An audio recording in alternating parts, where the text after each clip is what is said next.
Este es el primero de los dos módulos en los que vamos a hacer una descripción y caracterización de macizos rocosos dentro del curso semivirtual de Mecánica de Suelos y Geología de la Facultad de Ingeniería, Universidad de Buenos Aires, primer cuatrimestre del 2020. Este es el índice de la presentación. En este punto en el que vamos a hablar de macizos rocosos, quiero llamar vuestra atención sobre los contenidos que hay en la página de la Sociedad Internacional de Mecánica de Rocas, incluyendo muchísimos seminarios virtuales y conferencias como la que está acá en pantalla. Los invito a que recorran esa página para encontrar material de estudio, conferencias de expertos y muchísimas publicaciones. Bien, nuestro problema con los macizos rocosos. Nosotros tenemos materiales hechos por el hombre y hechos por la naturaleza. Y de estos, suelos y rocas. En estos dos casos, no hay control de fabricación. Este material nos viene como es y nosotros no podemos elegir sus propiedades mecánicas. Y además, para poder estimar sus propiedades tenemos que hacer ensayos y para poder conocer sus propiedades tenemos que ensayar todo el material. Y eso no tiene ningún sentido, obviamente, ¿no? Si nosotros tenemos un suelo de fundación y lo vamos a sacar para estudiarlo, ya no tenemos más el suelo de fundación. ¿Por qué esta frase tan obvia tiene sentido? Porque los suelos y los macizos rocosos tienen tantas variaciones en sus propiedades que las pequeñas muestras que podemos hacer siempre convierten a nuestro conocimiento de las propiedades en una estimación. Nunca llegamos a conocer con detalle. Vean la foto. Entonces nosotros sacamos una muestra aquí de 1 metro de profundidad. Si esto mide 5, cada una de estas lajas mide 5, imaginemos. Sacamos una muestra de 1 metro de profundidad y la ensayamos y le hacemos todos los ensayos que ustedes imaginen. A esta o a esta. ¿Conocemos el comportamiento de todo esto? Por otro lado, ¿sería razonable desarmar todo esto para ensayarlo en el laboratorio y volver a armarlo y conocer su comportamiento? Bien. Entonces nuestro problema esencial es que tenemos un macizo rocoso que es el conjunto de la roca, aquí tenemos la roca que podemos llamar roca intacta, así se la llama, y las discontinuidades que siempre existen en los macizos rocosos y las hay en muchas familias. Entonces, este macizo rocoso tiene una clara primera familia de discontinuidades horizontales. Este otro macizo rocoso que está muy fracturado en, digamos, 3 o 4 familias, nos permite ver que el comportamiento a gran escala de esto, que en realidad es una roca, puede ser muy parecido al de un suelo y estos grandes bloques pueden portarse más o menos como las partículas de un suelo. Entonces, en la mayoría de las aplicaciones prácticas de rocas duras, lo que controla son las discontinuidades, son lo que hace que se porte de una manera similar a la de un suelo como un material friccional con, digamos, propiedades similares a las de un suelo. Entonces, si uno tiene esta condición geológica y tiene esta familia de discontinuidades, puede pasar que este bloque caiga. Y si este bloque cae, puede dejar una imagen como esta. Esto nos plantea un problema de la escala, porque este bloque en mecánica de suelos, cada granito mediría un par de milímetros, pero aquí pueden comparar los granos con los árboles. Entonces, hay un problema de escala. Las estructuras introducen anisotropía, porque el material tiene resistencia distinta en esta dirección que en la perpendicular, y problemas de escala, porque una base pequeña apoyada sobre este material y una base grande encuentran que la roca tiene un comportamiento muy diferente de un caso que en el otro. ¿Por qué? Porque si una base es pequeña y ahí se apoya una carga, lo único que interesa son las propiedades de este poquitito de roca. Pero si una base es grande y aquí se apoya una carga, entonces interesan las propiedades de todo este cuerpo de roca que tiene una gran familia de discontinuidades y mucha inhomogeneidad. ¿Cómo hacemos con esto? Primera tentación, sacamos muestras y hacemos ensayos de laboratorio. Bueno, el problema es que no son representativos. Cuando nosotros sacamos de acá testigos de roca, la parte mala se rompe, la parte buena llega a la superficie, la tomamos, la llevamos al laboratorio, la ensayamos y llegamos a la conclusión de que la roca es buena. No, no, la roca no necesariamente es buena, el macizo rocoso no es necesariamente bueno, es bueno el fragmento de roca que logré llevar hasta el laboratorio. Entonces decimos, bueno, no podemos usar ensayo de laboratorio, vamos a usar ensayos in situ. El problema es que como la escala, distancia entre discontinuidades puede ser de decímetros a metros, se pueden requerir volúmenes enormes para hacer un ensayo in situ representativo. Acá hay un lápiz. Esto es un lápiz que les permite ver que la pinta del macizo rocoso es muy independiente de la escala. Es muy difícil viendo una foto de un macizo rocoso saber si uno está hablando de algo que tiene 10 metros de altura o 10 centímetros o 10 milímetros. A medida que aumenta la escala, más y más familias de discontinuidades quedan involucradas en el fenómeno, con lo que el comportamiento del macizo rocoso, como se lo ve en la figura de arriba, es más parecido al comportamiento de un suelo. O sea, las inestabilidades incluyen suficientes familias de discontinuidades como para que la forma de potencial falla sea similar a la que vamos a estudiar para los suelos. Las variables que controlan el comportamiento de un macizo rocoso son cantidad de familias de fracturas, características de las fracturas, como son las superficies de las fracturas, rellenos, esas son las más importantes. Después, tipo de roca. Y en una escala mucho más, digamos, de menor importancia, detalles respecto de la geología general, como estado de tensiones iniciales o secuencia de formación geológica. ¿Por qué estas cosas son mucho menos importantes que la cantidad de familias de fracturas, su separación y sus propiedades? Porque cuando hacemos un problema de ingeniería, lo que estamos haciendo es un cambio en la geometría natural que puede o no inducir inestabilidades. Como estaba antes, como es la geología previa, impacta mucho menos que el hecho de haber hecho este camino de este lado del cerro, porque este lado del cerro tiene esta tres familias de discontinuidades desfavorablemente orientadas y acá se cayó un bloque.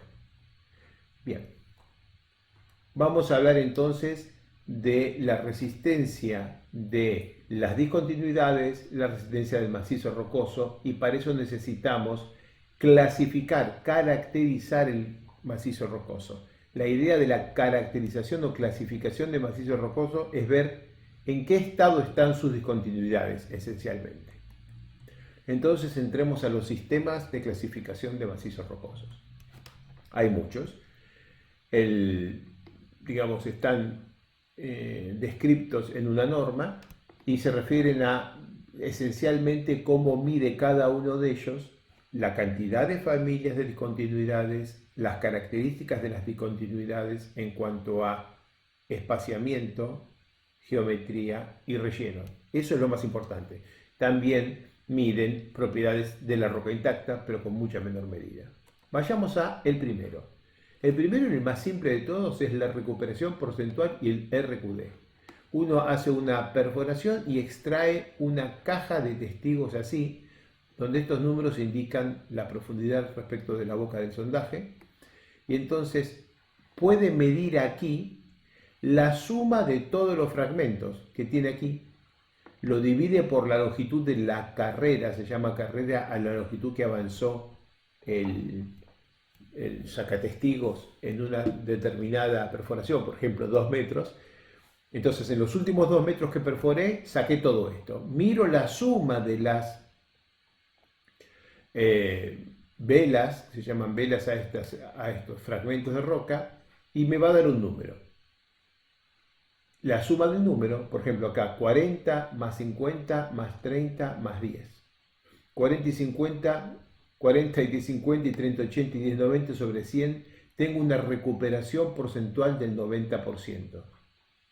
Descarto los que tengan menos de 10 centímetros. 40 más 30, 70. Sobre 100 tengo un RQD de 70. Este número tan simple es, sin embargo, muy utilizado por la geotecnia práctica. Entonces, ejercicio, si nosotros sabemos que esta cosa mide 50 milímetros de diámetro, ¿cuánto es el RQD acá? Bueno, podemos ver que aquí, excepto esto entra, este también, aquí no.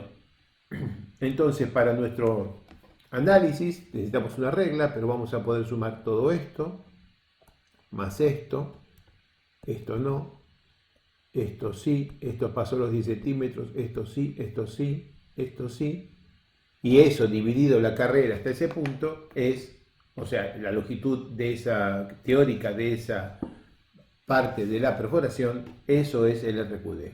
Digamos 70-75% para lo que estamos viendo en la foto. Otro índice de calidad, otro sistema de clasificación o caracterización de macizos rocosos es el índice de calidad Q de Barton. Está desarrollado esencialmente para diseñar túneles en rocas competentes en el escudo escandinavo. Y está formado, el número al que se llega está formado por el producto de 3 cocientes. El primer cociente me dice cuántas fracturas hay. El segundo cociente me dice cómo están esas fracturas. Y el tercer cociente me dice cuál es la presión del agua en el macizo rocoso respecto del estado de tensiones. Esto es usado universalmente. Toda la comunidad geotécnica sabe lo que es el número Q y más o menos qué significa sus valores. Vamos entonces a entrar con cada una de estas por separado. Primer número de Q es RQD. RQD ya lo conocemos. Y la descripción vendría a ser de la roca de muy mala a excelente en función del RQD, pero acá no termina, seguimos adelante y podemos saber, por ejemplo aquí, estimar un valor de RQD. Vemos la altura de este humano y entonces podemos imaginar que hicimos una perforación así. Y nos preguntamos, si esa perforación serán unos 10 metros de altura. Si esa perforación tiene 10 metros de altura, ¿cuánto vale RQD? Bien, perforando de arriba abajo, probablemente aquí recuperemos mucho, 70-80%, acá también, en esta zona va a ser menos, acá también, acá vamos a perder todo el material, no va a venir prácticamente nada, no va a volver nada, aquí vamos a andar bien, aquí vamos a volver a perder y vamos a andar bien. De manera que vamos a tener una distribución de RQD medida cada, digamos 2 metros, que es el avance del equipo. Perforo 2 metros, saco, mido RQD 90. Perforo 2 metros, saco, mido RQD 90. Paso por acá, perforo estos 2 metros, saco, mido RQD 80. Perforo estos 2 metros, RQD 30. Perforo acá, otra vez 80. Esa es la manera de hacer la cuenta y se hace en la caja de testigos, como lo mostré hace un ratito. Entonces, en función de lo que digamos acá, por ejemplo, digamos que tengamos un RQD de 75, ok, eso se corresponde con una roca regular, pero no hemos terminado, es solamente que tenemos guardado el número acá, algo entre 50 y 75 para la zona que más nos preocupa. Lo que sigue es la cantidad de familias de discontinuidades. Y en esta foto de ejemplo, claramente hay un plano acá, que está prácticamente horizontal, que muestra una discontinuidad. Está el plano vertical, donde puedo colgar un cuadro. Ese plano vertical con esa forma también es una discontinuidad persistente, por eso quedó cortadito tan limpio. Y la tercera familia la podemos ver acá, aquí, pero esta no es tan, aunque está, no es tan como es continuo como las otras dos. Así que podemos discutir y ponernos de acuerdo si estamos hablando de que la cosa tiene 2 familias de diaclasa con algunas diaclasas ocasionales. Diaclasa es la fractura de un macizo rocoso en la cual no hubo desplazamiento relativo entre las caras. Bueno, podemos decir que tenemos acá y acá 2 familias claras, perdón, acá y la de frente, 2 familias claras, y estas son las diaclasas ocasionales, o alguien puede decir, no, estas forman un patrón. Si nosotros pegáramos la vuelta en esta foto, veríamos que también estas son una familia, bueno, serán 3 familias de desglasadas. O es 6 o es 9 el número que va acá abajo. Eso termina el primer cociente. RQD entre 50 y 75, JN entre 6 y 9. Vamos al segundo. Es la rugosidad de las discontinuidades principales. Y entonces, mirando la foto, podemos ponernos de acuerdo respecto de que estas discontinuidades son lisas como la superficie de una mesa y lisas y planas como esto. Quizás no tanto. Quizás sean planas porque no tienen curvatura, no tienen esta forma, sino que son líneas rectas, ok, pero son rugosas. Esta cosa no parece estar pulida, no la podríamos usar como mesa. También existen las discontinuidades que son onduladas y lisas o rugosas, y están las diaclasas que están discontinuos, o sea, fragmentitos, pequeñas fisuras en la roca, pero que no forman estos patrones de continuidad. Bien, en nuestro caso, JR está entre 1 y 1,5 y ese número va acá. Y ahora viene cómo están de alteradas las paredes de la discontinuidad. O sea, mirando esta foto, la roca que está inmediatamente al lado de la discontinuidad sufrió una importante alteración, por ejemplo, porque pasó el agua y alteró hidroquímicamente las paredes de la discontinuidad. O sea, la roca al lado de la discontinuidad es mucho más débil que la roca adentro. En este caso, claramente no por la foto. Entonces, creemos que o tenemos paredes sanas, o sea, la roca está sana en las paredes de la discontinuidad, o hay una ligera alteración. Estamos en este rango, pero podría haber un rango mucho más grande. Y dentro de este rango, ese es el valor de JA entre 1 y 2, va aquí. Hemos terminado el segundo cociente, el primero, el segundo. Ahora vamos al agua. Nos preguntamos aquí, ¿cómo está el agua de esto? ¿Cuánta agua tenemos? Vemos acá un caño acá arriba, pero acá no hay ninguna identificación de que haya agua saliendo por las discontinuidades, ni que haya presión de agua en las familias de discontinuidades. Entonces, esencialmente estamos con una excavación seca. Si la excavación es seca, JW le ponemos un 1 y va acá. Y lo que sigue es el estado de tensiones respecto de la resistencia del macizo. Y acá nos encontramos que por estar muy cerca de la superficie, no estamos dentro de un túnel profundo, sino muy cerca de la superficie, estamos mirando un macizo rocoso que tiene cinemáticamente posibilidad de desplazarse y tiene poco confinamiento. Entonces, si tenemos alguna zona débil como esta, pero orientada desfavorablemente atrás nuestro, podríamos estar en la condición que se indica acá, zonas débiles aisladas en una roca competente con una cobertura, o sea, esto menor que 10 metros. La cobertura menor que 50 metros, por favor. La cobertura es menor que 50 metros, es de 10 metros al punto más bajo o algo por el estilo. Y hay algunas zonas débiles, pero en realidad la roca es competente. Entonces acá pondríamos un 5. Alguno no estará de acuerdo y pondría un 7,5, más o menos. Y ponemos en cada uno de estos un rango razonable.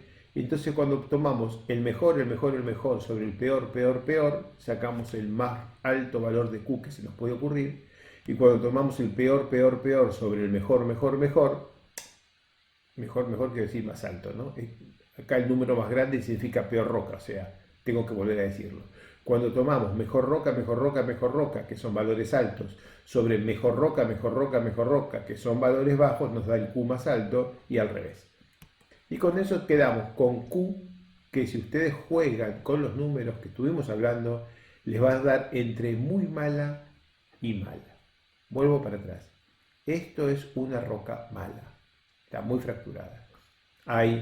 Es frecuente encontrar rocas de mejor calidad. Sin embargo, así como está escrita la tabla del método Q, casi todas las rocas califican de regular para abajo, porque fue desarrollado del escudo escandinavo, rocas precámbricas masivas con muy pocas familias de discontinuidades, de manera que fue calibrada como para que entre mala y buena estuviera la mayoría de las rocas del lugar donde fue calibrado, y allá las rocas son mucho mejores que en todas las formaciones sedimentarias que vamos a encontrar probablemente nosotros en nuestra vida profesional. Entonces, ¿cómo se usa esto? Imaginemos que tenemos este túnel, que tenemos que pasar por excavar un túnel que está indicado acá con una línea negra muy abajo. Acá probablemente habrá 200 metros de cobertura.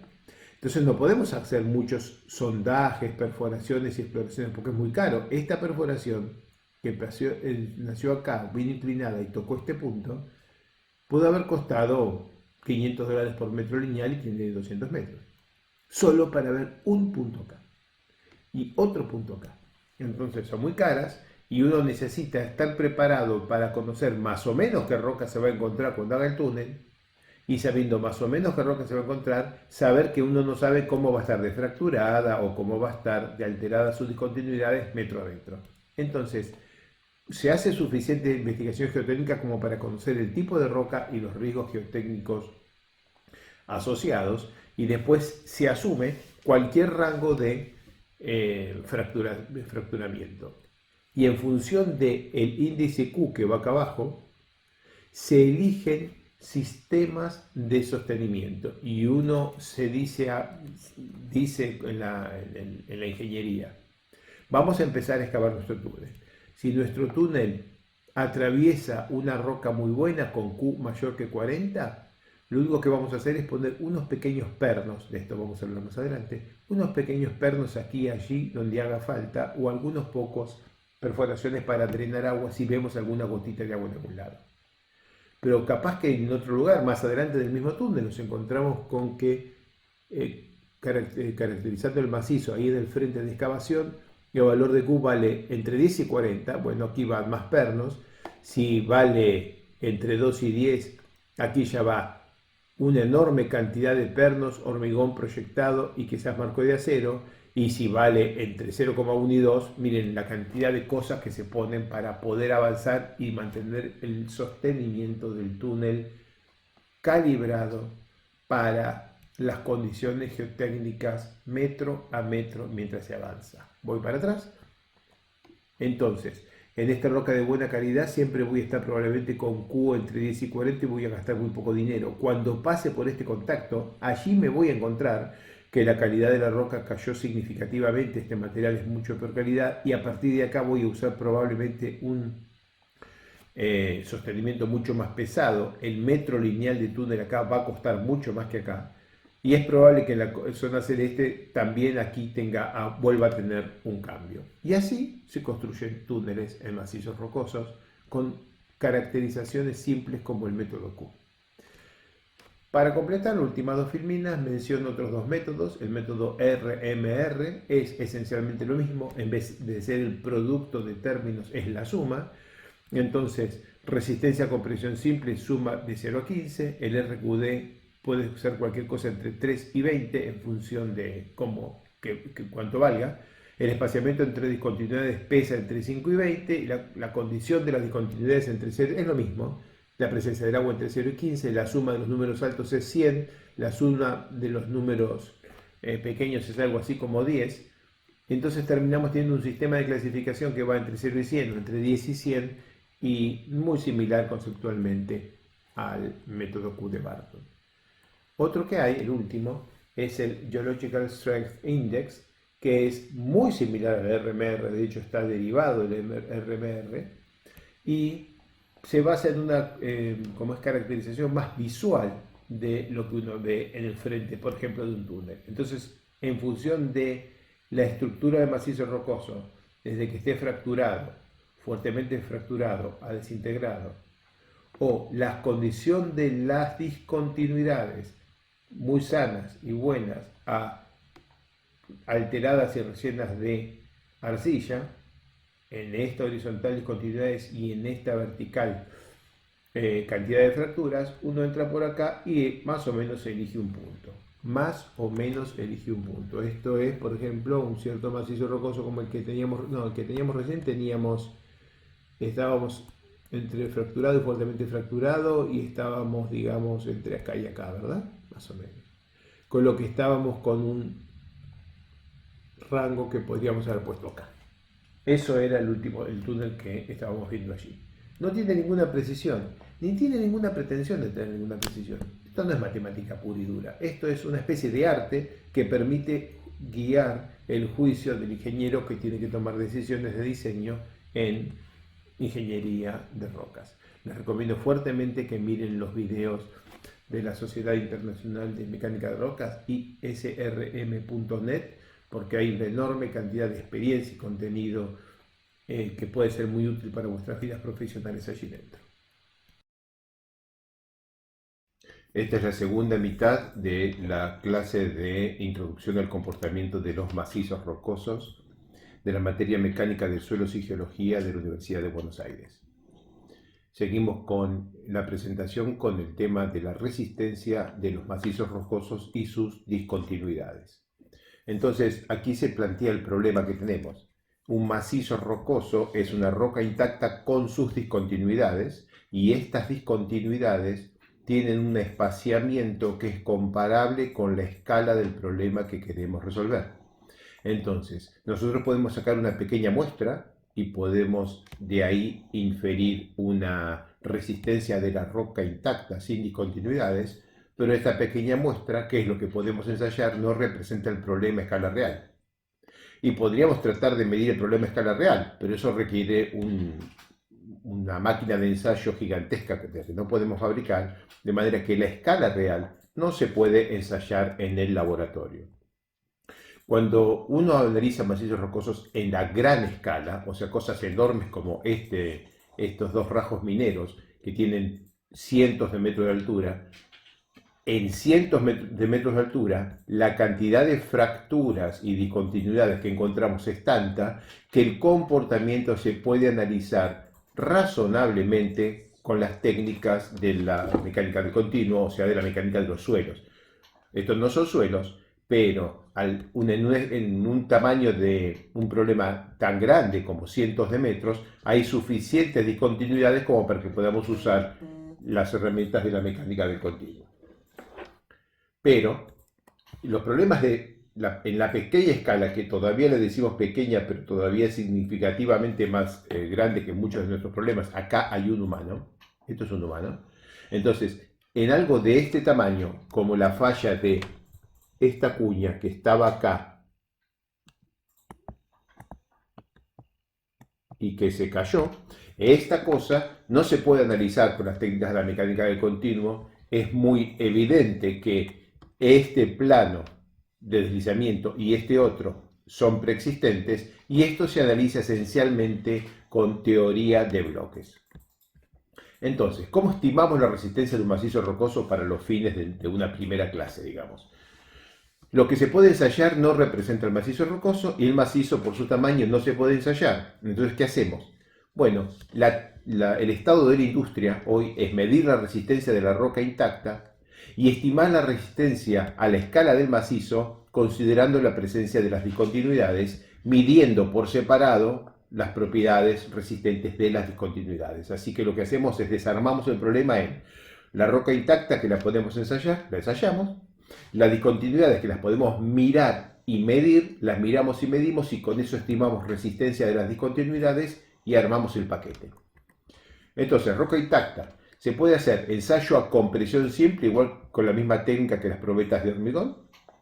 El ensayo de carga puntual, que consiste en tomar un fragmento cualquiera de roca y ponerle dos puntas duras que ejercen una carga puntual. Esto produce una fractura así, y parte este fragmento de roca cae acá, este fragmento de roca cae acá. La carga en la cual se parte es la roca dividida por el área de la fractura expuesta, es un indicador de resistencia. Este es el equipo, es muy simple, ahí están las dos puntas, y con este gato, moviendo este gato, se acercan las puntas y se mide acá la carga que produce la rotura. Entonces queda este número, que es igual al índice de carga puntual, que es la carga que produce la rotura dividido el diámetro al cuadrado. Esto esencialmente es el área del fragmento roto, y correlaciona razonablemente con la resistencia a compresión simple medida en probetas de hormigón. Con una cantidad grande de muestras se puede tener una primera estimación de resistencia a compresión simple usando este método. ¿Y por qué usarían este método y no resistencia a compresión simple? porque no siempre se pueden obtener testigos, o sea, fragmentos de roca cilíndricos con caras paralelas, como para poder ensayar en la probeta. Esto se hace con cualquier piedra. Para hacer un ensayo de compresión simple necesitamos un cilindro de buena calidad con dos caras paralelas y perpendiculares al eje del cilindro. El otro es la resistencia de atracción, que se puede hacer de manera directa, como en la máquina de ensayo de aceros, es muy raro. Por flexión también se hace, y el más común es lo que se llama el ensayo brasileño de compresión diametral, en el cual lo que se hace es, se ejerce una fuerza de compresión a un disco, sabiendo que esto produce una enorme compresión acá. Esta es la tensión sigma de compresión, y como la suma de las tensiones horizontales suma es igual a cero, porque la tensión horizontal no tiene ninguna fuerza, esta enorme compresión se acompaña por una tracción en este punto medio que es relativamente uniforme y cuyo valor es este. De manera que uno, cuando comprime aquí, en algún momento se parte, y es un estimador de la resistencia de la tracción con esta expresión. También se hacen ensayos triaxiales. Y los ensayos triaxiales se pueden hacer con diferentes presiones de confinamiento, que claramente tienen que ser mucho más altas que las presiones de confinamiento que se usan en mecánica de suelos para poder medir propiedades resistentes de un material que es mucho más resistente. Entonces, aquí van a encontrar una serie de ensayos triaxiales con diferentes presiones de confinamiento. La primera cosa sobre la que quiero llamar vuestra atención es el hecho que en una roca dura, o sea, una roca que tiene baja porosidad, la rigidez es la misma para todas las presiones de confinamiento. O sea, dentro del rango elástico, el material es realmente elástico. Recuerden que en la muestra del suelo tenía bajo confinamiento, más confinamiento, más confinamiento, diferentes rigideces. Eso era el suelo. Aquí, para todos los confinamientos, tenemos la misma rigidez, pero tenemos diferentes resistencias, porque es un material friccional como los suelos. Tenemos diferentes resistencias, pero la misma rigidez. Esto es diferente entre suelos y rocas. Hay correlaciones, entonces, a partir de los ensayos de laboratorio y lo que hemos medido con compresión simple, compresión diametral, carga puntual o triaxiales, propiedades de la roca en pequeñas muestras, lo llamamos roca intacta, donde hay correlaciones que llevan eso a escala del macizo rocoso a través de los índices de caracterización del macizo rocoso que vimos en el módulo anterior. O sea, si uno tiene el valor de Q, o el RMR, o el GSI, uno puede calcular, por ejemplo, con este valor de RMR, uno puede estimar la relación entre la resistencia a compresión probable del macizo y la resistencia medida de la muestra en el laboratorio. Así que si uno tiene un RMR de 60, podría imaginar que la resistencia a compresión más o menos promedio de todo el macizo está entre el 10 y el 20% de la resistencia a la compresión que pudimos medir en el laboratorio. Esto es un ábaco muy experimental y empírico que sirve solamente para poder cambiar de escala, desde lo que podemos medir a lo que necesitamos. Necesito yo, a su vez, mostrarle que algunos puntos están dibujados acá y que casi no hay puntos acá, de manera que esta forma matemática incluye algo de deducciones teóricas, algo de modelización numérica, pero en principio no necesariamente que el valor de RMR sea 100 significa que la resistencia del macizo es igual a la resistencia de la roca, porque RMR igual 100 no es roca pura, es solamente que la distancia entre discontinuidades es más de 10 centímetros, por lo que RQD te da 100 y todas las demás cosas son lo más favorable, pero esto no significa que no hay discontinuidades. Bien, pasemos a la rigidez del macizo contra la roca intacta. Y acá otra vez tenemos los índices de caracterización del macizo rocoso y una correlación que sorprendentemente en este caso es directamente con el módulo. Acá no estamos dividiendo el módulo de deformación por el de la roca intacta en el laboratorio. Este es directo el módulo en gigapascales y bueno, tiene su dispersión, pero es bastante notorio el hecho de que casi para cualquier rocadura, le decimos rocaduras a las que tienen porosidades 10% o menores, para cualquier rocadura la rigidez está controlada por las discontinuidades. O sea que si uno tiene una roca que tiene discontinuidades, una gran familia de discontinuidades, lo que uno mide como rigidez es esencialmente la compresión y deformación de esas discontinuidades, y por eso para bajos valores de RMR la rigidez del macizo rocoso acá abajo es muchísimo menor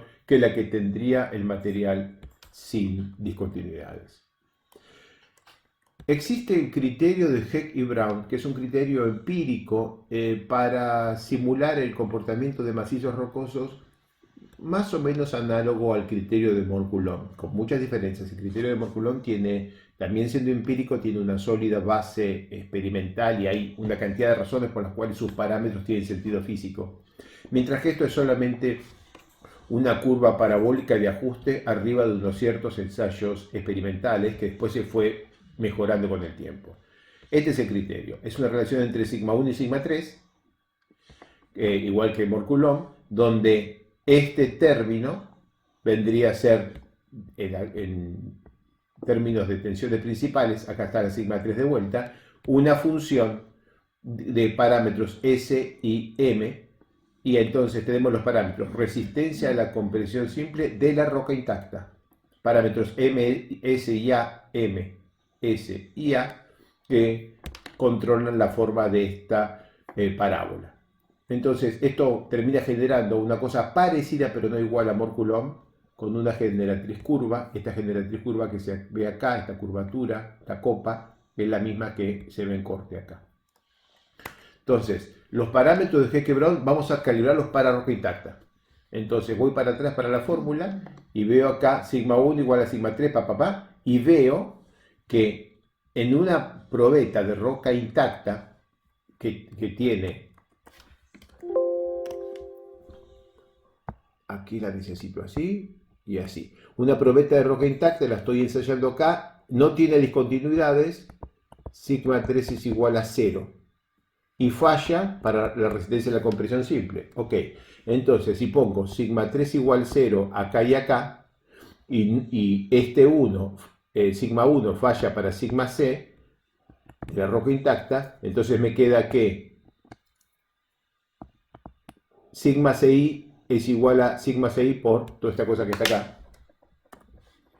Voy para acá y eso me permite mostrar que sigma 1 es igual a menos sigma CI. ¿Por qué el menos? Porque estamos haciendo las cosas bien. La tensión principal de compresión es negativa. Entonces la resistencia a compresión simple es para sigma 3 igual 0, sigma 1 igual a menos sigma CI, reemplazando. Quiere decir que si la roca es intacta, S es igual a 1, para que la cosa dé bien, porque acá hay un 0, así que S es igual a 1. En tracción triaxial, o sea, cuando sigma 1 igual a sigma 3 igual a este vértice que está acá, se reemplaza, entonces queda una relación entre los diferentes parámetros de Heck-Brown, que es M igual a sigma CI sobre este puntito que está acá. Así que lo que nos está diciendo es que M, el parámetro M del modelo de Heck-Brown, el criterio de Heck-Brown, es el cociente entre esto, en el valor absoluto, y esto. Entonces, por ejemplo, en una roca podemos tener 10, quiere decir que esta distancia, resistencia a la compresión simple, es 10 veces esta distancia, que es prácticamente la resistencia a la tracción simple, aunque no exactamente. Entonces, ¿qué es M? Es un cociente, básicamente, para hacerlo aproximado, un cociente entre la resistencia a la compresión y la resistencia a la tracción de una dada roca. Y este coeficiente A vale 0,5 para roca intacta, es solamente experimental y una simple calibración. Bien, entonces, ¿cómo medimos la resistencia a la compresión simple? Bueno, eso se mide en los ensayos de compresión simple o ensayos triaxiales, y acá tienen algunos valores de rango. ¿Cómo medimos el parámetro M sub I? Bueno, a través de, se puede medir en ensayos triaxiales, y si no se lo puede medir, acá hay algunos rangos y órdenes de magnitud para diferentes tipos de roca. Entonces, por ejemplo, un granito tiene un MI de 32 más menos 3. para dar una idea, quiere decir que 30 veces más grande la resistencia a la compresión que la resistencia a la tracción, típicamente en un granito. Y ahora que tenemos esto, que vale para roca intacta, voy a ir para atrás.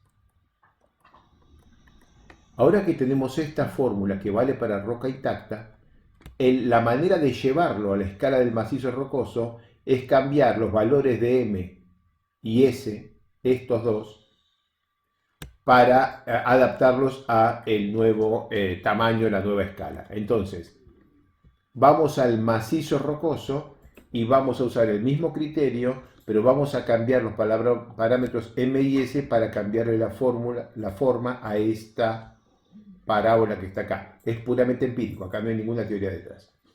Bien, ¿por qué lo hacemos? Porque si nosotros tomáramos un problema como este que estamos discutiendo acá, de un talud de roca, y lo quisiéramos analizar con el modelo de Moore-Coulomb, podríamos usar, por ejemplo, estos ensayos. Tenemos estos ensayos. Y entonces, si con estos ensayos asumimos este parámetro de Seyfie, que es más o menos representativo de estos tres puntos, si hacemos eso y calculamos, nos da este modo de falla. Y se cae esto. Pero si usamos esto y calculamos, solamente porque elegimos los puntos 2, 3 y 4, nos da este modo de falla, que es totalmente diferente. ¿Y cómo va a fallar de verdad este macizo? Bueno, no lo sabemos, porque en realidad este punto es representativo de esto, este punto es representativo de esto, este punto es representativo de esto, y este punto es representativo de esto. O sea, no podemos ponerle los mismos parámetros Seyfie a todo el macizo porque cada uno depende de dónde está ubicado, porque Seyfie no es nada más que la tangente a una curva en un determinado punto. Tan simple como eso, no podemos reemplazar una curva por su tangente en ningún punto. Con el criterio de Hecke-Braun, que tiene una forma suave que más o menos pasa por arriba de todos los puntos, podemos ir un poco más tranquilos. Entonces el procedimiento pasa a ser: a partir de la resistencia de la roca intacta tenemos sigma CI, ese no se toca más, es la resistencia de la roca intacta.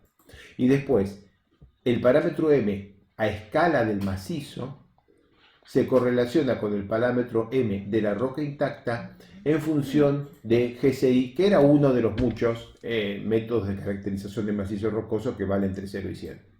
El parámetro S es lo mismo, entonces esta S es esta y sale de acá. Cuando GCI es igual a 100, 100 menos 100, 0, igual a 0, este S da 1. Cuando GCI es 100, esto da 1, pero si no da mucho menor que 1 y puede dar números tan chiquitos como 0,0001, cualquier cosa por el estilo. Y después esta A vale esto, pero cuando ustedes hagan cálculos prácticos van a ver que cambien lo que cambien, esto nunca cambia de 0,48 a 0,52, así que si dejan A igual 0,5 no se complican la vida y más o menos da lo mismo. Bien. Entonces, el procedimiento GCI, que es el que da origen a este número que se usa para convertir la resistencia de la roca intacta en resistencia equivalente del macizo rocoso, pasa a ser el único parámetro que controla el comportamiento mecánico del macizo rocoso. Se los recuerdo: cantidad de fracturas, estado de la fractura, uno llegaba por acá y sacaba un número, ahí por ejemplo tengo un 55. Puramente empírico y estimado. Uno acá se imagina dónde está uno por acá y tira, se imagina por donde está acá, tira, 4 personas tiran, queda acá una mancha más o menos por acá, eligen el centro de la mancha y ese es el GCI. Ese número es el que después entra aquí y aquí y aquí, como si esto fuera matemática perfecta, y de hecho va a los programas de elementos finitos con esos parámetros estimados así, tirando un punto con un fibrón en esta pantalla. Esto requiere una discusión. La estimación de la resistencia de macizos rocosos se hace combinando ensayos de laboratorio y métodos de clasificación de macizos rocosos, principalmente GCI. Entonces, macizos rocosos distintos pueden tener el mismo GCI, o sea, la misma resistencia. Si yo tengo material que está en roca desintegrada, porque tiene muchísimas fracturas, pero sus fracturas están todas en muy buen estado, me da el mismo GCI que un material que tiene muy pocas fracturas pero muy alteradas. Y no es razonable que la resistencia y la rigidez de estos dos materiales sean iguales para cualquier estado de tensiones, solo porque tienen el mismo GCI. Entonces, ahí tienen, por ejemplo, un caso y el sistema funciona, más o menos funciona porque está muy calibrado con resultados experimentales, pero puede ser mejorado. ¿Y cuáles son los resultados experimentales si no podemos hacer ensayos? Y la falla de obras de mecánica de rocas. Cuando falla un gran problema, un gran talud o algo por el estilo, se toman las propiedades de la roca, se sabe que esas propiedades corresponden a la falla porque el talud falló, y con eso se calcula hacia atrás cuánto hubiéramos calculado con estos procedimientos y vamos ajustándolos. Entonces, como propuesta para pensar, hay una cantidad de cosas que se miden en el macizo rocoso. Las características de la roca intacta, por supuesto, pero también una cantidad de datos de las discontinuidades. Y es probable que el RQD afecte la rigidez más que la resistencia y que la cantidad de familias afecte la dilatancia más que la rigidez. Sin embargo, lo que estamos haciendo con el procedimiento que acabo de indicarles es tomar todos estos números, convertirlos en un GCI y después a partir de este GCI tomar todos los resultados. Noten el innecesario cuello de botella en el cual una cantidad de quizás 10 o 12 números los estamos convirtiendo en 1 para volver a convertirlos ahora en 6 u 8 números más. Este procedimiento requiere, digamos, mucha discusión porque la gente, por supuesto, esto no lo hace. La gente cuando está eligiendo, los profesionales experimentados cuando están eligiendo estos parámetros, no solo miran cuánto le dio GCI, sino que vuelven a mirar todo esto, pero cada uno lo hace a su manera, no hay un procedimiento generalmente establecido que todo el mundo use para aprovechar todos estos parámetros en la caracterización de un macizo rocoso. Bien, nos falta una segunda mitad que es la resistencia de las discontinuidades en sí mismas. Entonces tenemos discontinuidades y a ellas las vamos a caracterizar por su geometría y su dirección. Entonces si yo tengo esta discontinuidad tiene este plano, esta línea sobre el plano horizontal, y esa línea tiene un rumbo respecto del norte, el ángulo que mide respecto del norte, y un buzamiento, el ángulo que mide respecto del horizontal. Y después esta discontinuidad en sí misma va a tener fricción, que se va a medir por un ángulo de fricción, rugosidad, puede estar rellena con arena o arcilla, puede estar limpia, las dos caras de la discontinuidad de roca limpia estar en contacto, y puede tener puentes de roca, o sea, fragmentos de roca, partes de roca en las cuales no hay discontinuidad. Es como si la discontinuidad fuera todo esto, pero donde están los redondelitos, todavía la roca es continua. Eso es muy común. Entonces, ¿cómo medimos las discontinuidades? Otra vez, solamente podemos sacar una pequeña muestra, sacamos una muestra que contiene a la discontinuidad y la ensayamos. Y claro, le ponemos tensiones normales, tensiones de corte y medimos la resistencia de la discontinuidad. Pero eso para una muestrita que capaz que entra, puede tener 40 centímetros de lado. ¿Cómo la comparamos otra vez con algo que tiene escala de docenas de metros? Bueno, hay criterios y hay fórmulas para hacer el escalamiento. Aquí les vamos a presentar solo una. Pero, ¿de qué va a depender?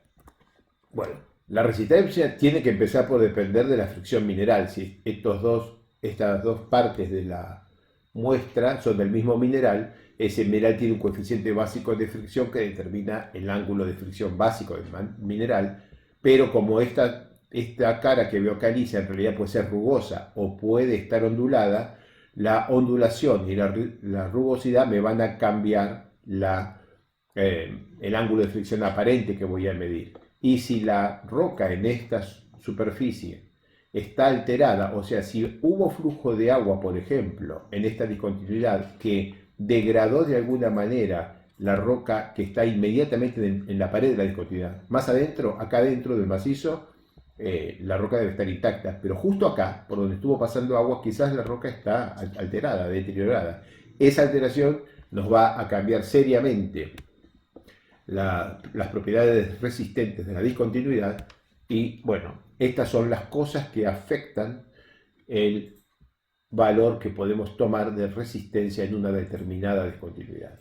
En estas discontinuidades vamos a ver siempre que para pequeñas deformaciones tienen una resistencia máxima, pero si continúa el proceso de formación cae en la resistencia residual. Esto es lo mismo que en los suelos densos, o sea, tenemos entre acá y acá, lo que va a pasar es que vamos a tener dilatancia y rotura de los puentes de roca. Si hay puentes de roca, o sea, si hay acá dentro fragmentitos en los cuales la discontinuidad no sigue, la roca pasa de un lado para el otro de manera continua, si está soldado en esos puntos, a medida que aumentamos las tensiones, se va a producir en algún momento que se rompa este puente de roca. Entonces, lo que podemos medir acá como el efecto, por ejemplo, de los puentes de roca, va a caer cuando se rompan los puentes de roca. Así que aquí también vamos a encontrar unos valores de resistencia máxima, pico y residual, y aquí sí es correcto imaginar que haya cohesión o cementación. En las rocas, que son materiales granulares cementados y fuertemente cementados, la cohesión es una componente muy importante de la resistencia. Bien, hay fórmulas para hacer un cambio de escala, entonces estimar cómo es la relación entre tensión y deformación o tensión y desplazamiento, o los parámetros resistentes en función de la escala, donde este valor pico va a ser distinto para una escala, por ejemplo, del tamaño de 10 metros que para una escala de 100 metros, y además, en función de la escala, también vamos a achicar la distancia entre pico y residual. Voy para atrás. Cuando uno mira algo del tamaño de la falla de talud que mostré al principio, probablemente hay que calcularlo directamente con este valor de resistencia residual, porque en esta escala el pico que puede tener cualquiera de los fragmentos que se rompió llega al pico y pasa al pico, o sea, el material sale de acá y llega acá en algún punto del macizo mucho antes de que le pase a otros. O sea, yo tengo esto y va a fallar por acá. Esto empieza a este punto, empieza hacia así, así, y ya está por acá, cuando este punto todavía está en este caminito y le falta todo esto. Entonces nunca están, este ya está aquí y este está acá. Para cuando este está acá, este está acá. Entonces, a lo largo de toda la línea, nunca pasa que todos los puntos están en la resistencia pico. Entonces, la única manera segura de diseñar es adoptar valores menores, incluso los residuales, para el conjunto de todo el problema. Entonces, eso es lo que hace que para grandes escalas terminemos diseñando con los valores más conservadores de resistencia. No es por ser conservador, es porque uno no puede asumir que la resistencia pico está a la vez en toda la superficie de potencial deslizamiento, y esto se llama simplemente rotura progresiva. Existe este modelo de Barton-Bandis, para estimar la resistencia al corte de una discontinuidad en función de su tensión normal, el ángulo de fricción residual entre las caras y un término JRC que depende de la rugosidad. Estos son 10 centímetros mirando la discontinuidad, o es así, hasta así. Esto es el rango que puede tener de rugosidad y ondulación de una discontinuidad, y en función de esto uno elige un número acá, y ese número que elige acá para 10 centímetros se pone acá. Después se mide o se calcula la longitud real de la discontinuidad que tenemos que analizar, la dividimos por esta longitud de 10 centímetros, y con estas fórmulas se entra acá y se tiene este valor que mide la rugosidad, Joint Roughness Coefficient, y después este otro valor, Joint Coefficient Strength, creo que es coefficient, bueno, capaz estoy traduciendo mal, pero lo interesante de esto es que esta sería la resistencia a la compresión simple de la roca en la pared de la discontinuidad. O sea, yo tengo esta discontinuidad y ahora saco de aquí un testigo, esta pedacito de roca que está en contacto con la discontinuidad puede estar alterado, por lo que su resistencia a la compresión simple puede ser menor que la de algo que está más lejos, por ejemplo acá adentro. Y este número solamente mide la rugosidad y sale de acá, pero corregido por el tamaño, por la longitud de la discontinuidad con esta expresión que está aquí. Y ahí tenemos una manera para hacer un poco de estimación de los parámetros del modelo de Barton-Bandis, amplitud de las asperezas, o sea, esto medido dividida la longitud nos permite estimar también un JRC, Joint Roughness Coefficient. Nos faltan los puentes de roca. Si tenemos puentes de roca, quiere decir que la cierta discontinuidad en algún lugar se interrumpe y sigue.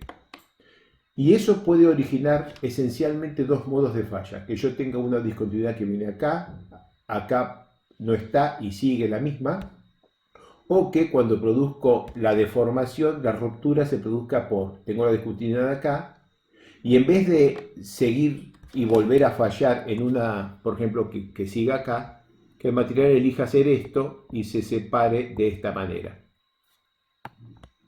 En cambio aquí lo que estamos diciendo es que esto va a cortar uno respecto del otro, así, que no son lo mismo. Cada uno de los dos modos de falla, cualquiera de los dos es posible, y depende de la relación entre la longitud de la discontinuidad, la longitud del puente de roca y la distancia entre discontinuidades. Puede haber una falla alineada, y esta es la fórmula, o una falla escalonada, y esta es la fórmula. Solamente tenemos que saber que están estos dos modos de falla, o combinaciones entre ellos, y nada más que eso por ahora. Bien, esto es la base. Con eso hay que resolver un problema grande como el problema de un talud en un rajo minero. Entonces la secuencia va por hacer el conjunto de investigaciones, muchas cualitativas y otras cuantitativas, que permiten llegar a la estimación de las propiedades del macizo rocoso con las que podemos hacer los análisis. Empezamos por el modelo geológico, que es una descripción e interpretación de los procesos de formación y deformación de los cuerpos de roca que intervienen del análisis. Típicamente la litología, la alteración y el intemperismo. Después pasamos al modelo estructural. El modelo estructural en un gran macizo rocoso es la distribución de las discontinuidades mayores de escala regional y la determinación en esas discontinuidades de su resistencia, su rigidez, su rugosidad y los eventuales rellenos que tengan, y también las discontinuidades menores, la persistencia y el espaciamiento. Esto es Cerro Vanguardia, una mina en Santa Cruz. Esto tiene escala regional, o sea, esta cosa tiene docenas de kilómetros, y todas estas discontinuidades están asociadas a otras familias de discontinuidades más chicas, pero igual enormes, que controlan el modelo estructural, y acá hay un corte de cómo es el modelo estructural en este yacimiento en particular. Después el modelo hidrogeológico, que es lo que está haciendo el agua aquí dentro. El modelo hidrogeológico estudia las propiedades hidráulicas del macizo, permeabilidad primaria y secundaria, incluyendo anisotropía, porosidad, capacidad de almacenamiento, zonas de recarga y drenaje, o sea, el flujo del agua y las características del agua, el pH del agua, por dar un ejemplo. Después vamos al laboratorio, tomamos algunos testigos de roca y se hacen mediciones de las propiedades de la roca intacta para conocer el comportamiento del material entre discontinuidades principales. Entonces acá hay una serie de ensayos triaxiales con los que se calibraron los parámetros del criterio de Hecky-Brown, M, S, A y sigma CI. Estas propiedades de la roca intacta están influenciadas por la anisotropía genética, la alteración, el intemperismo, los microdefectos y el microfracturamiento. ¿Por qué hablo de fracturamiento si es roca intacta? Porque le decimos roca intacta a la roca y las pequeñas fracturas de escala milimétrica que no podemos mapear o incluir en un modelo estructural. Esta parte es la que se estudia en el laboratorio. Después con eso tenemos que ir hacia el modelo geotécnico. Entonces, las propiedades del macizo rocoso, ahora a escala de macizo rocoso, integran propiedades de la roca intacta, como la litología, alteración, intemperismo, las discontinuidades, y con esas juntas vamos a hacer geotecnia, o sea, las propiedades prácticas de este problema. Y a partir de perforaciones con las que podemos medir por ejemplo, RMR, GSI, cantidad de fracturas, sacar testigos y medir resistencia con presión simple en diferentes lugares. Y de mapeos, con los que mapeos superficiales es ir al campo, mirar las fracturas y contar cosas, medir cosas cualitativamente. También podemos medir RQD, cantidad de fracturas, podemos medir números como RMR, GSI. Entonces, con perforaciones y mapeos, sacamos los datos de las discontinuidades y los sumamos a las de la roca intacta y estimamos nuestros parámetros. Entonces, esos procesos de caracterización o de estimación de parámetros están en permanente evolución. Cada vez que ocurre una falla grande, aprendemos un poco más, de manera que esto que está a la derecha es el laboratorio. Esto es lo que nos permite ir avanzando estas calibraciones. Entonces, en minería, cuando uno hace un rajo minero, uno solamente quiere hacer este rajo para extraer el mineral y después este rajo se cierra, o sea, se deja una forma que sea segura, pero no interesa si falla o no falla, esencialmente no interesa. Entonces el problema de la escala lo podemos analizar en este caso en el cual la ingeniería se preocupa de que las rocas estén casi en falla todo el tiempo, porque si uno quisiera que esto estuviera muy lejos de la falla, tendría que cortar mucho más y todo eso, esa roca que extrae es costo que no tiene sentido en una operación minera.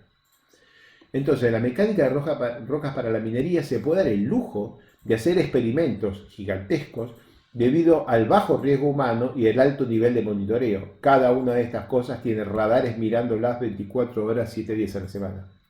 Entonces, estos experimentos, a gran escala, proporcionan una información invaluable para el retroanálisis, porque una vez que se produjo la falla, como teníamos los datos de cómo era la roca ahí y pudimos ver hasta con radares el proceso de deformación, podemos hacer el análisis inverso y determinar qué parámetros debimos haber usado para analizar la estabilidad de este problema. Y además, estas excavaciones son temporales, o sea, solo duran algunos pocos años, y lo que permite un diseño más agresivo, o sea, permite que estas cosas estén más cerca de la falla, por lo cual es más frecuente, mucho más frecuente que ocurran fallas localizadas o aún masivas como las que se ven en las figuras en operaciones mineras respecto de obras civiles donde esto que estamos viendo acá sería intolerable. Con esto terminamos una muy breve descripción de las propiedades resistentes de los macizos rocosos.